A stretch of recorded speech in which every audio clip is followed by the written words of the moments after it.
Doctor ortho आपको देता है दर्द से पूरी आजादी, एक भरपूर जिंदगी। ये कोई टेम्परेरी पेन किलर नहीं, आयुर्वेदिक औषधि है। ये मजुमदार साहब, आप लोगों ने पिच तैयार की, लो ममता बनर्जी आ गई, वो खेल रही है उसी पिच पर, कह रही है मैं शांडिल्य हूँ। देखिए रूबी का ममता बनर्जी की ये जो पिछले दिनों का जो उनका पाप है, बर्ताव है, वो उन्हें ऐसे प्रेरित कर रही है ऐसे बातों करने के लिए, क्योंकि पश्चिम बंगाल में ममता बनर्जी की जो सरकार रही, उस सरकार में बहुसंख्यक हिंदुओं का अपमान होता रहा और हिंदुओं को दबाया गया, कुचला गया हर जगह।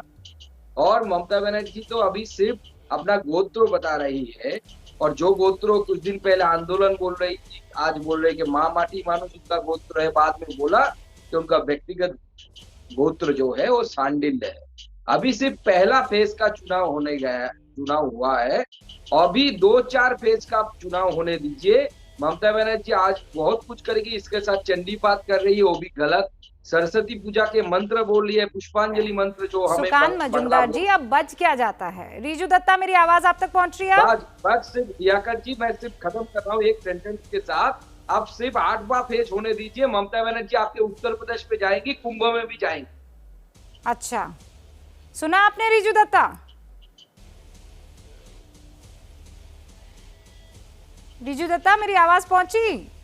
सुकान मजुमदार की आवाज पहुंची? उन्होंने कहा 8वां फेज खत्म हो जाने दीजिए, अभी तो सिर्फ आप उनका गोत्र सुन रहे हैं, अभी वो कुंभ के मेले में भी चली जाएंगे कुछ दिनों में स्नान करने के लिए। जवाब दे दूं मैं रूबिका जी? दीजिए भाई। ठीक है रूबिका जी, पहले आपको नमस्ते। नमस्ते सर। बहुत इको हो रहा है, थोड़ा आपके टीम को एको ठीक करवा दीजिए प्लीज। रीजू जी, जब तक आप अपनी बात रखिए। हाँ, मैं सिर्फ इतना कहना चाहता हूँ कि देखिए, ममता बनर्जी ने अगर उनका गोत्र कह दिया तो बीजेपी को मिर्ची लग गई।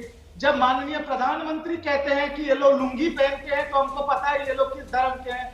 जब इनके गद्दार जो नंदीग्राम से खड़े हुए हैं, जो बोलता है मिनी पाकिस्तान बनाएंगे, तब उस पर कोई बहस नहीं होता। और हमारी मुख्यमंत्री जो जन्म हिंदू है, अगर उन्होंने उनका अरे रीजू दत्ता, कल आप मेरे शो में नहीं आए, इसका मतलब ये थोड़ी है कि हम उस पर बहस नहीं करेंगे। किसने कहा आपको कि मिनी पाकिस्तान और पाकिस्तान वाले मसले पर बहस नहीं हुई है? रूबिका लियाकत ने हुंकार भरी थी कल, ठीक है? रूबिका लियाकत हुंकार भरती है ना, पर दिल्ली के कुछ मीडिया तो अरे दिल्ली के मीडिया से अभी मुझे क्या उससे लेना देना? आप मेरे शो में मेहमान है ना, आप मेरे शो में मेहमान है। आज जितने भी यहाँ पर स्टेक होल्डर्स बैठे ना, कल वही सारे स्टेक होल्डर्स थे, बस नाम बदल गए थे।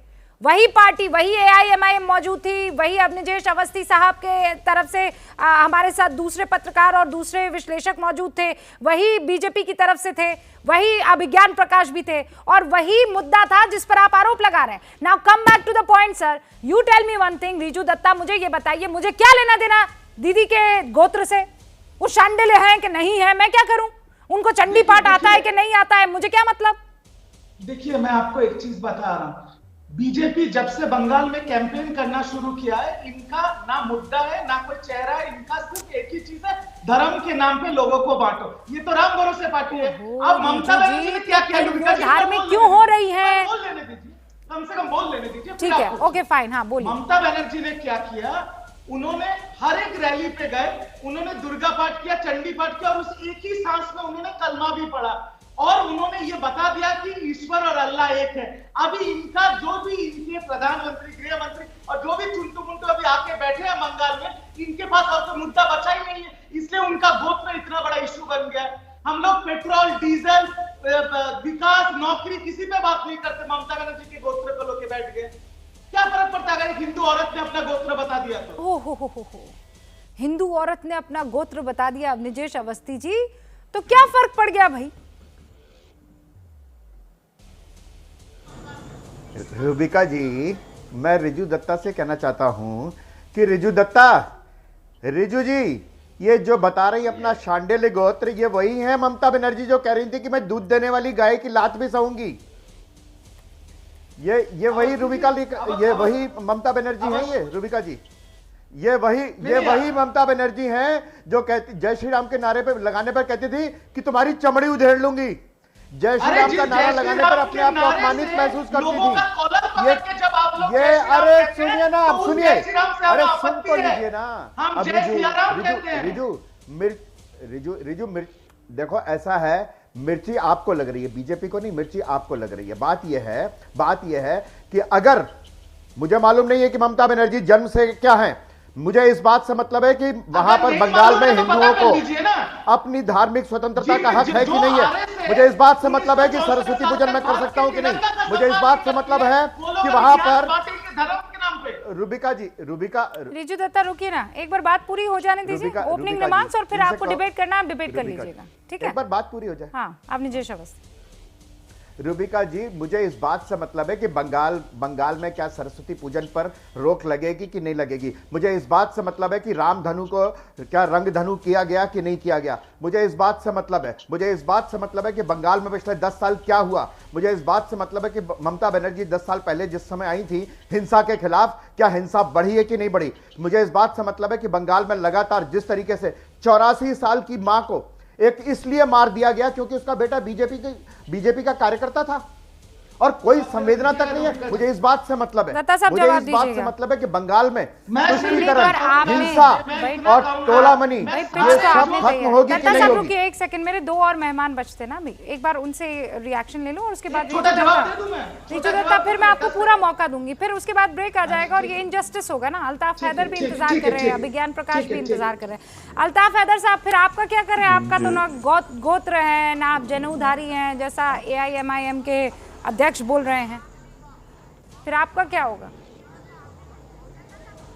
हाँ देखिए रूबिका जी, यही तो हम कह रहे हैं कि आज जो है जिस तरीके का कंपटीशन चला है ना, ये मेजॉरिटी वोट को अपीस करने के लिए, तो ये चीज आज सब सो कॉल्ड सेक्युलर जितनी पार्टीज और लीडर्स थे, आज उनका भी सही चेहरा सामने आ चुका है।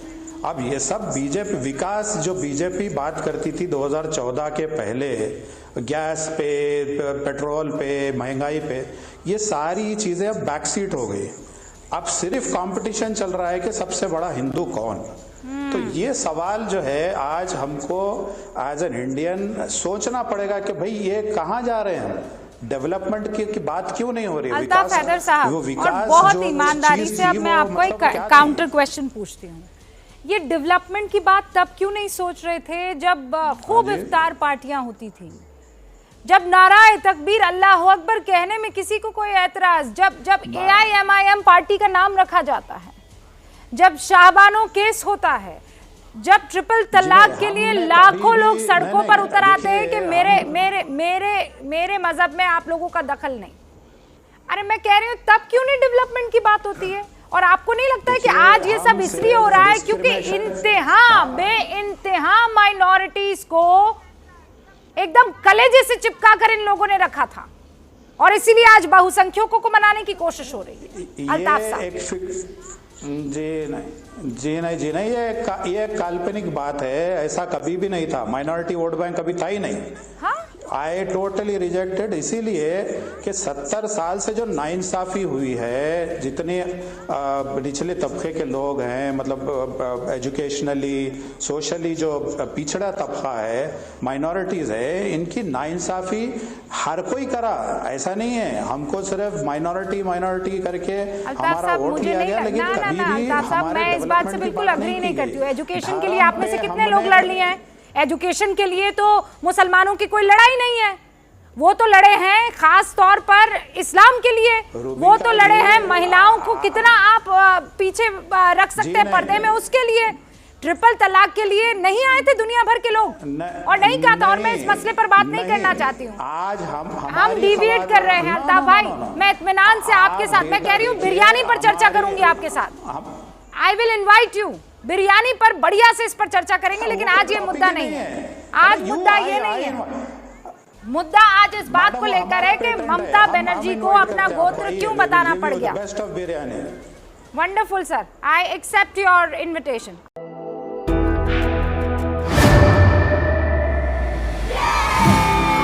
घुटना, कंधा या कमर, चाहे जैसा हो दर्द, डॉक्टर ऑर्थो आपको देता है दर्द से पूरी आजादी, एक भरपूर जिंदगी। ये कोई टेम्परेरी पेन किलर नहीं, आयुर्वेदिक औषधि है।